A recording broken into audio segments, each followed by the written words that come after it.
Back here off the wagon for tonight's podcast here with Coach Peacock. And Coach, we've been talking for about an hour now about the Homestead Broncos and what they have to offer for us on Friday afternoon. So we'll get right away. Let's give everybody all the info for this week. So first off, Thursday, Thanksgiving Day, 8 o'clock.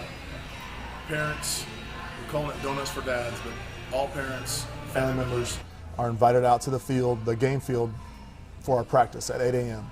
We're going to have donuts and coffee and some pastries and a whole bunch of good stuff.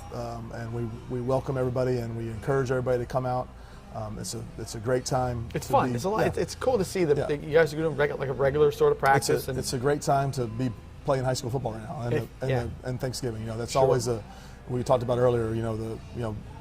We ate a lot of bad turkey.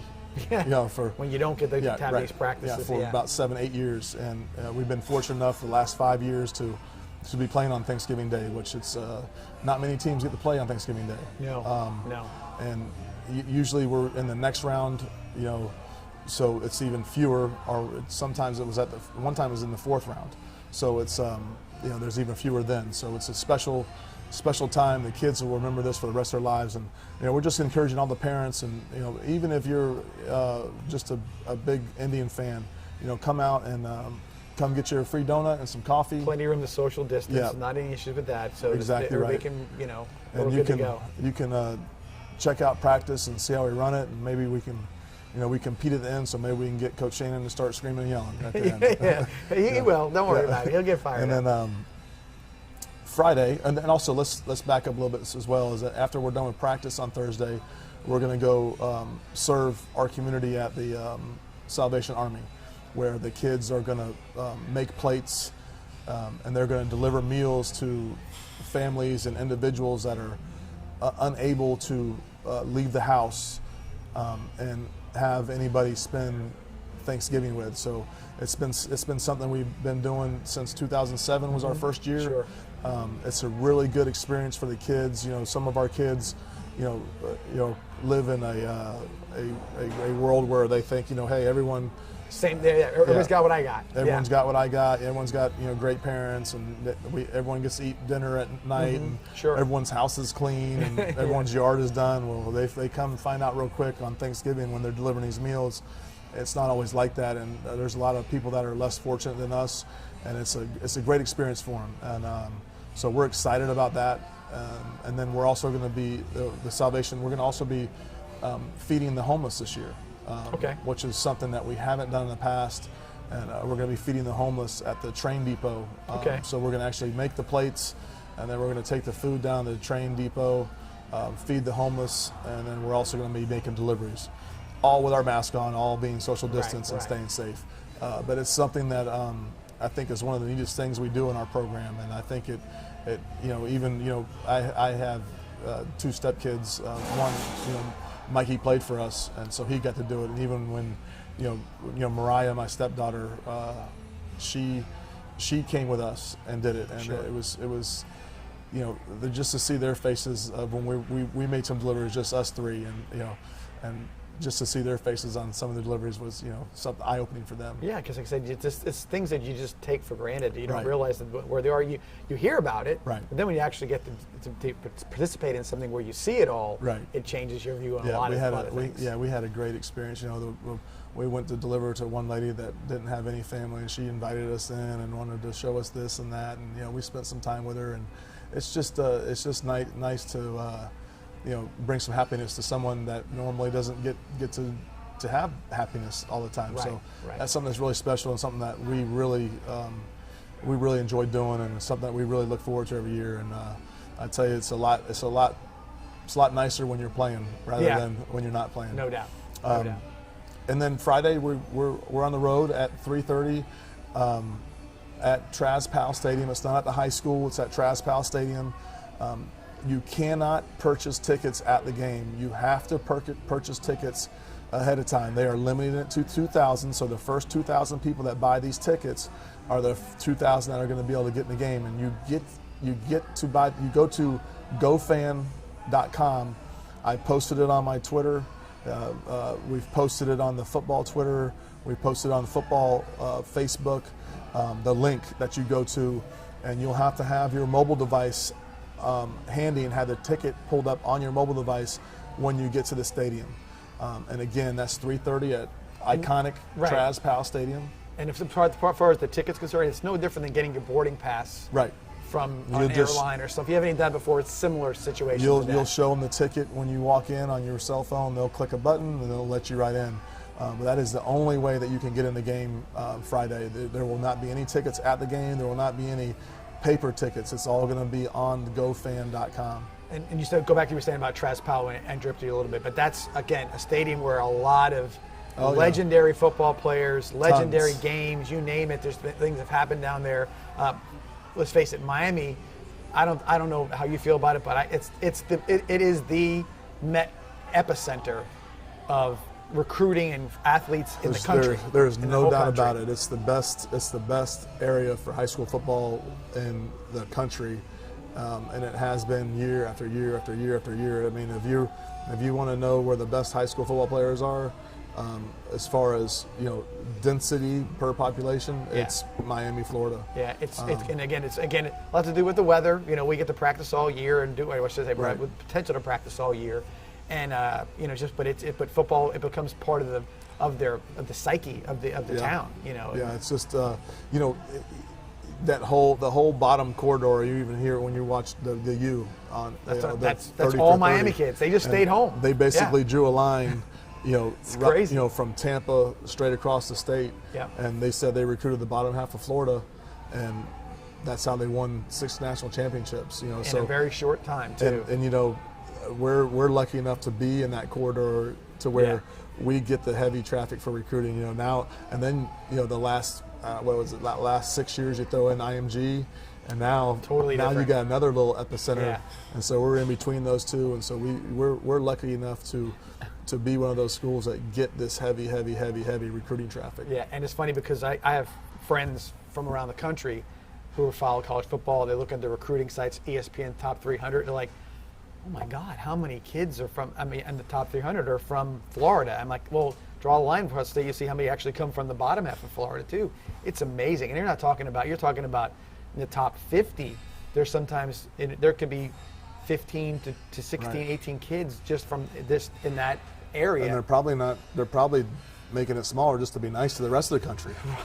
If they just said everybody was from there, nobody would want to listen to their stuff. They kind of got a guy from Washington and a guy from here and there. So yeah, it's amazing. But and that stadium again, I looked a little into it, and it's been renovated. It's supposed to be beautiful down there now. Got a new artificial turf field down there, so it'll be quite a game. And again, being at 3:30 in the afternoon, a whole different look for the Indians. You mentioned it earlier, but you said we've only played one other time that you remember it that early, and that was in the state championship game 3 years ago.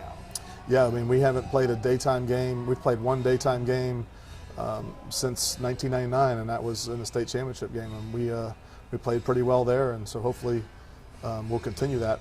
Yeah, no doubt. And of course, the weather's been turned perfect again, so we won't have to really worry about too much of the heat. But it's got to be a little different. I mean, we practice during the day, so they're not like you're saying, oh, we never played a game or we don't know what to do during the day. But be a little different. You're playing in a game, and instead of being bright lights at the stadium, it's going to be the sun in your eyes maybe or something like that. Yeah. I'm sure that could be something a little bit different, but I'm sure we're well prepared for that kind of a thing. Yeah, I mean, we practice at same time. 2:45. We're done with stretch at 3, so I mean, we're right at the same exact time that we're playing the game, so it'll be very comfortable grounds for us. And I think a lot of times your body gets ready maybe differently, but you're already used to being amped up by 3 o'clock, so you shouldn't have a problem, because practice is just as intense as anything we do around here, Right. Fast, furious, 1 hour, an hour and a half, or whatever we do, and it's all in at that point. It's gotten down to about 50 minutes now. I mean, we've got to be we don't even make 4 o'clock yet. We stretch at 2:45. We're not even making it to 4 o'clock now. But again, you said it earlier that you were trying to get everybody sort of getting to that playoff mode where bodies are being healed and brains are being healed and everything else. So again, everything back up to speed. Just so everybody knows, it's Homestead Broncos. I think I mentioned it already, but they won their first playoff game last week. Talented quarterback, like you said, can move around the pocket, make some plays. So we should expect a pretty good football game on Friday afternoon. Very talented. Like I said, they have 2 big guys, 2 big athletic defensive linemen. Their nose guard and their strong tackle are very, very they're 6'4", 280. They look the part. I mean, they're good ball players and they run well. They run an odd front, a double eagle look where they have 2-3 techniques at nose and then 2 stand-up ends.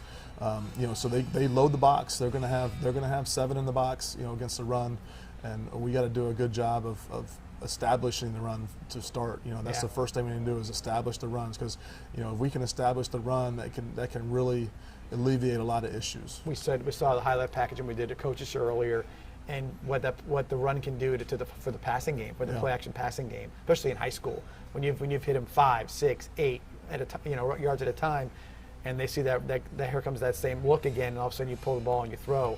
It makes it so much nicer for Colin with a clean pocket to make an accurate throw. And with a clean pocket, he's going to make an accurate throw. Oh yeah, I mean, if he has time and he has a clean pocket, I mean, it's a first down, or it's a throw, and it's a nice throw, and it's a completion.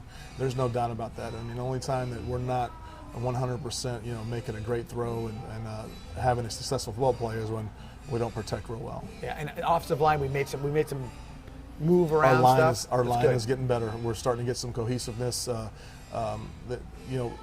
Best way I can describe it is, we're getting tougher on the offense line. Mm-hmm. I think we're getting tougher on the offense line, and we're actually, we run inside. Some pads are popping, and we're running our bread and butter play. It looks right. It finally looks right. So great time for us to look right. And I always fail to say this, but our scout defensive line is good. Yeah. I'm serious. Like George Phillip. We get reps against Ivory, and he's just he's a handful. He's a load, yeah. And then we have Piggins, the younger one, the younger Piggins, and those guys.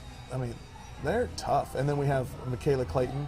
Those 4 guys those are starters for most people's teams. Right. Michaela Clayton is 6'4", 235 pounds and athletic, and then Ivory's, see what he does, when he wants to play, he can play. Absolutely. And Piggins, Piggins is, today in the weight room, he's repping 315 for 4.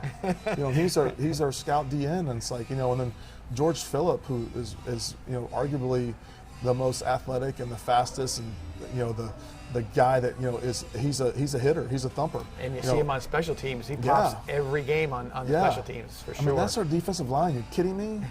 So that's what we're facing every day. And sometimes, I leave practice and I'm like, gosh, those guys are messing up my plays. It's like we got beat by the scout team today. Yeah. But they're good. Yeah. So sometimes I got to refresh myself of like, man, we're not going against a typical scout team, because last year. Our scout team could barely play dead. They were just basically, the only difference between them and the bag is they were breathing. So it's been a lot different this year, and I think it's really made us better, and it's really made it to where our guys can't take any plays off. They're getting. That's why they're getting. If they do, they're going to be exposed. Like bad. Right. No doubt. All right, Coach. Let's do this. We'll take our halftime break right here. Do a little advertising for about 60 seconds and come back and finish up the second half of our podcast. See you back here in 60 seconds. SCF has campuses in Bradenton, Venice, Lakewood Ranch, and online. Students can obtain associates in arts degrees, associates in science degrees, bachelor's degrees in workforce fields, or a certificate. Programs are offered in areas such as nursing, engineering, education, science, biotechnology, business, dental hygiene, and other trending professions. SCF offers an array of popular activities, sports, and clubs. SCF has it all. Hey, Indians fans, don't get sacked by high prices. Join the winning team at Jenkins Chevrolet of Venice. Score big savings on our all-star Chevy lineup. Plus, Venice Indians students and families take an extra $1,000 off. We're tackling high prices on the area's best selection of new Chevys and pre-owned vehicles. So, join the winning team at Jenkins Chevrolet of Venice. Just like the Venice Indians, Jenkins is better, and we'll prove it. Roll Tribe. And we're back here at Off the Wagon for part 2 of our podcast, our Tuesday night podcast. And Coach talked a little bit about Homestead. We talked a little bit about travel and what to expect as far as Friday is concerned. looking at the playoffs in general, I mean, in regards to the way this thing's set up for us, sort of random in the way the regions were put together. We kind of combined one region with another region and did a couple of little things. But here we are sort of moving along, and it's a little different, in regards to, I guess, the teams that we're looking at. Normally we kind of see we know the first 2 rounds are usually going to be somebody from our district playing somebody from another district, and then you kind of see them again. This time we're kind of getting a little bit of a different look. Is it refreshing for you to kind of see new people? It's always, I always feel like it's to our advantage when we're playing somebody that's not used to playing us. Sure. Because I feel like our offense presents a lot more issues, and it presents, it's just different. You can try to simulate what we do on the scout team. Impossible to simulate our tempo. Okay. You can't. Yeah. I mean, you can't simulate it, and I think it's a bit of a shocker to them when they actually see kind of how fast we go. Yeah, you're right. You watched even at Riverdale last week, maybe for a play or two, but then all of a sudden it was like, uh-oh, they're going again. It's like toosh. Yeah, so it's always, I think it's a major advantage to us. If we're playing, like a Riverview that we play every year, or if we're playing a Braden River where we're playing, twice a year, we're playing 6 games in a 3-year period. Maybe not so much for them, but at the same time, I think it's when we play someone new that has not seen, because I see a lot of teams that don't huddle, right? But I don't see a lot of teams press the pace. Well, you don't see anybody waiting for the ball to be marked so they can snap it right away. Right. Again, they'll referees as the referee's getting the ball marked, whatever, they're sort of milling around. They're not waiting at the line of scrimmage for it to go down and go. Yeah, I see a lot. There's an awful lot of teams that don't huddle, and they run a no huddle offense. Yeah, but we don't run a no huddle offense. We run a tempo offense, and we're trying to snap that ball as soon as we're allowed to. These past 2 years, had the 40-second clock where they don't have the whistle anymore. So I think we're actually maybe even able to go a little faster. Yeah, you are, because again, it's there's not this winding of the clock kind of deal. Right. It's just put the ball down and move. Right. As far as the referee's concerned, and then you guys can go. Yeah. So I think anytime we play a new team that hasn't faced us or hasn't seen us live or doesn't really, I'm sure they know we run a tempo offense. Sure. If someone's told them, but right. if they don't know, and no one's told them, and they're going to be in for a really surprise. Yeah, they're really in trouble. So I think that's a big advantage to us. Anytime we can play some new folks and that aren't used to what we do is always an advantage, more advantage to us than them. Well, think about this too. I was bringing up how the difference is. So in 2020, we've got issues with COVID-19, and we've got teams that only played a few games. Coming up. Well, they're on their 6th game. But again, even with 6 games, you're really not. You're still. I mean, it is. I'm saying they're at a disadvantage there. This is I think they're 3-2, and this is going to be their 6th game, and.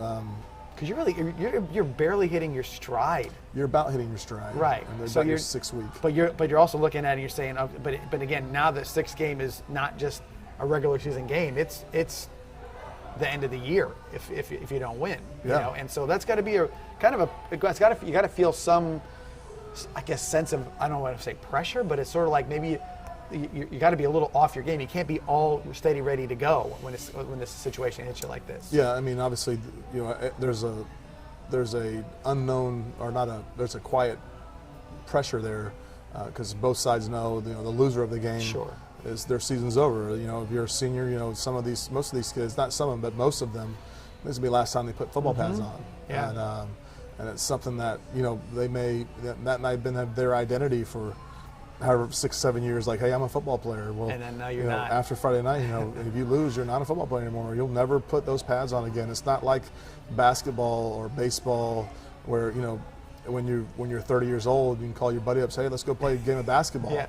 Hey, go get your helmet and shoulder pads. We're going to go in the backyard and play football. Yeah. It doesn't happen. First of all, you don't have helmet or shoulder pads. But if you did, you're 30 years old, you're not going to be able to get 22 guys together to play a game of football. It's just not happening. So it's that's what makes football special and what makes it a little different than the rest. I mean, I think just about every other sport you can get together and play. I mean, for baseball players, they get out and they play men's softball. Right. And do that till they're 50. Right. Yeah. Yeah. So, it's just a little different. It's just a different type sport. And I think that's what makes it, something that's a little bit special. And this, it's put some pressure on you. Yeah. It really does. I mean, there's a lot of kids that they know, like, this is my last deal, and it's when you see I've been the head coach. This is 14 years. Yeah, 14. So 13 of those years have been unhappy years. Yeah. Because there's only going to be one winner. Right. At the end of the day, I mean, your last game is you're only going to be happy in one, and even the state championship game, we won that. Like, you saw kids like, I can't believe this is it. This is it. It's again, you're happy, and you're like, this is it. And now what? Yeah, I am never playing this game again. And I just, I reached the pinnacle of where I was, and it's just like, if you're a college football player and the last game you play is you win the national championship, way to go out, but still it's out. You're out. Still the last one is what it is. Yeah. No doubt. Didn't talk too much about it this year in particular, but everybody is sort of in good health as far as the team is concerned. Yep. Rainey got hurt a little bit. Had an ankle. Actually hurt the other side of it Friday night. He hurt the previous side, 2 weeks ago at the end of the game. Got rolled up on, and then Friday night he got rolled up on and hurt the other side. So we've been holding him out throughout the week. Actually talked to him today after practice, and he said it felt better. His ankle felt better today than it did Friday night before he re-injured it. So that's a really, really positive thing. So he's going to practice tomorrow, and then we're not practicing until late tomorrow, so he'll have all day tomorrow to even recover more. And hopefully we don't tweak it anymore. That's the main thing. But he's got to play. We can't go that long without him playing. So it would be nice. It would be a long shot, but it would be nice to get in the game Friday night and kind of if we can start fast on both sides of the ball and get to a comfortable situation to where we can pull him out, that would be ideal. Well, like I said, but again, you're in football, that's what's going to happen. You said you get rolled up. That's sort of a bad coincidence in some ways. That stuff just you never know, and that's how a lot of offensive linemen do. It's always something that they're not seeing. Right. Something from behind, or somebody like rolling into the pile, or whatever it may be. So that stuff can happen, and unfortunately, that's part of the game. And at this time of the year, to be as healthy as you are, it's playing 11 games. That's a good deal. We actually Omar Bilal is actually back. Okay. He's practicing. He's got his hand wrapped, and then we have the Savion with his hand wrapped. But other than that, Nick Burke has been out all year with a back. But other than that, we're good to go. So that's a good thing, real good thing this time of year. Luke Wheatley's back. Luke Wheatley's back. Okay, yeah, Luke Wheatley's back. So we'll have both those guys in the kicking game. And we kind of, Luke was, in that sense, Luke was kind of like our guy that was the kickoff guy because he had a little bit stronger leg. Sure. And now I'm not sure if Luke is able to do that with his injury, if he can put that force in the kickoff. Right. So we're just going to have to go from there and just kind of see. Both of those guys will probably play Friday, and we'll just be rotating those guys and kind of putting the guy that's doing the best job and most consistent in. Football in general, Thanksgiving weekend is probably maybe one of the apexes of the year for football, because you've got, everybody watches football on Thanksgiving Day. Used to be 2 games, now it's 3. You've got college football also on Thursday night, also Friday pretty much all day. Yep. Now you get us thrown in the mix on Friday afternoon, which is really cool.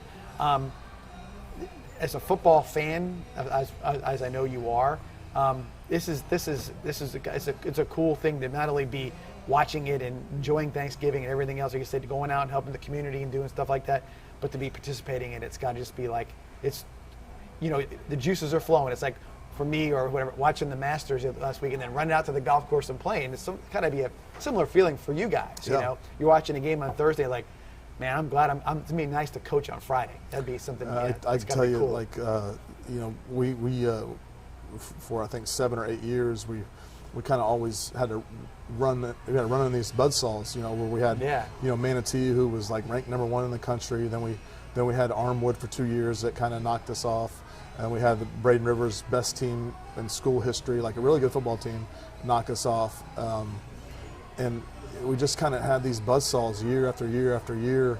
And, you know, I hated Thanksgiving, to be honest with you. I could not stand Thanksgiving. I didn't want to see anybody. I didn't want to be around anybody, because I always just had this just horrible feeling like, man, we should be playing. Like, it's not, you know, I get we got beat by probably one of the top 2 teams in the state. Yeah, absolutely. And I thought we always deserved, like, man, we deserve to be playing right now, and we're not, because, you know, we're playing these, you know, like I said, very good football. A Manatee team that was #1 team in the country.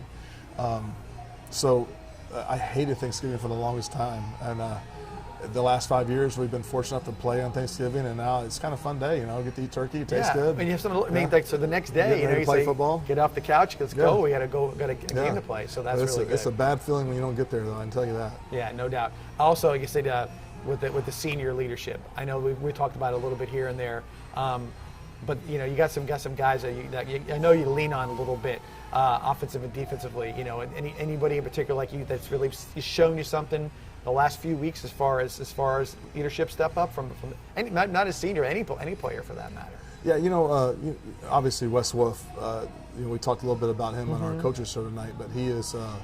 I mean, he's good as they get. Like him and his brother. Like I said on the coach show, I need to go over there and spend a couple days with his mom and dad and figure out how they raise those 2 kids. And, right. Make sure we're doing something similar with Justice. You know, because they are. I mean, in every facet of their life, they're top notch. And I'm just happy that he plays for us. And what a great kid. I mean, not only in a football sense and on the football field, and the leadership that he's shown by, you know, doing whatever we've asked and doing it at a high level. And right. And you know, the catches he made last week. I mean, he's just a you know, he is.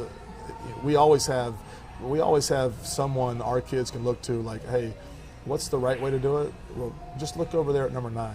Right. That's the right way to do it, because I guarantee he's doing it the right way when he's on campus, in the classroom, in the community, on the football field. Right. You know. And that is easy, because like you said, sometimes you can say it, but you can say, this is what it should look like. What it looks like. Roll it out. Right. It makes it a lot easier. And I think a lot of kids, you know, they're always, I mean, you know, they're looking for a role model. I'm not saying a role model per se, but just somebody to look at and say, hey, you know what, I got it. And especially when like in this team in particular, you're pretty balanced, I would say, regarding senior, junior, sophomore kind of participation with this team.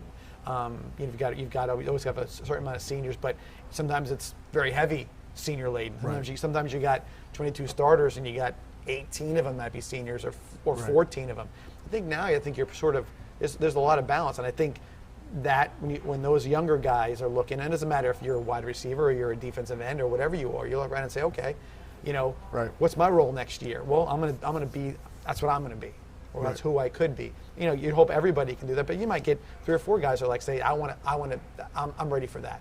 I'll do that for you next year. So it always helps to have that look at it, and of course you guys reinforce that as well. You reinforce it not only it's everywhere. I'll tell you, it's a tough age when you're in high school and you're going from 15 to 18. I mean, there's a lot of people pulling you in different directions of, you know, and that's kind of, you're kind of making your decision of the kind of person you're going to be for the rest of your life. And that's one reason I like high school, is like you're really seeing some changes made. I mean, you leave middle school, I mean, and you get into high school, now you're really starting, you're developing who you are going to be for the rest of your life.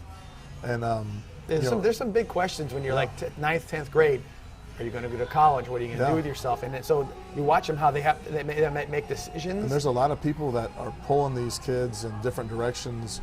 You know, hey, let's go try this. Hey, let's do this. Hey, let's do this. You know, it's always awesome to have a kid like Trey Burton, Clay Burton, Wes Wolf, Hayden Wolf, you know, Bryce Carpenter, you know, You want to see what it looks like to do it right.